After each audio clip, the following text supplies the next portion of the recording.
উনি কিন্তু কখনো কম্প্রোমাইজ করেননি, আত্মসমর্পণ করেননি। উনি আঁকড়ে ধরেছিলেন পুরো জাতিকে। উনি কিন্তু জাতির প্রশ্নে কোনো আপোষ করেন নাই। উনি জাতির অভিভাবক হিসেবে কিন্তু আবির্ভূত হয়েছেন। সমগ্র জাতির কাছে ম্যাডাম খালেদা জিয়ার পরিপূর্ণ সুস্থতার জন্য দোয়া চাই।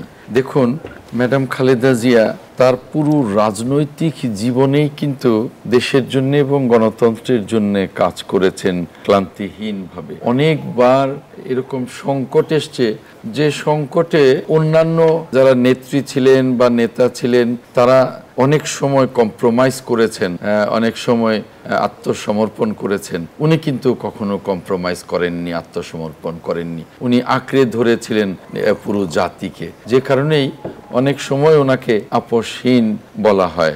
এবং ওনার রাজনৈতিক জীবনে এমন ধারাবাহিকভাবে উনি কর্মকাণ্ড চালিয়ে গেছেন, মানুষ কিন্তু ওনাকে ভালোবেসেছে অকপটে। উনি আজ পর্যন্ত যতগুলো নির্বাচন করেছেন কোন নির্বাচনে কিন্তু হারেননি, কোনো আসনেই। এরকম একজন নেত্রী তিল তিল করে নিজেকে দাঁড় করিয়েছেন দেশ নেত্রী হিসেবে। এবং এখন যে নেত্রী দেশকে নেতৃত্ব দেবার পরেও, দলকে নেতৃত্ব দেবার পরেও এই সময়ে তিনি যেভাবে মজলুম, যেভাবে ফ্যাসিস্ট সরকারের আমলে যেভাবে নির্যাতিত ছিলেন, যেভাবে কারা অন্তরালে ছিলেন, যেভাবে মানসিক নির্যাতনে ছিলেন, সকল কিছুর পরেও উনি কিন্তু জাতির প্রশ্নে কোনো আপোষ করেন নাই, যে কারণে আজকে উনি জাতির অভিভাবক হিসেবে কিন্তু আবির্ভূত হয়েছেন।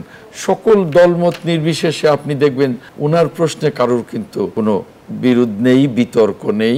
এবং আমি ধন্যবাদ জানাই রাষ্ট্রপতিকে। রাষ্ট্রপতি আজকে ওনার রোগ মুক্তির জন্য দোয়া কামনা করেছেন এবং প্রধান উপদেষ্টাকে ধন্যবাদ জানাই এবং কৃতজ্ঞতা জানাই। তিনিও সারা জাতির কাছে ওনার জন্য দোয়া চেয়েছেন। এবং বাংলাদেশের বলতে গেলে সকল রাজনৈতিক দল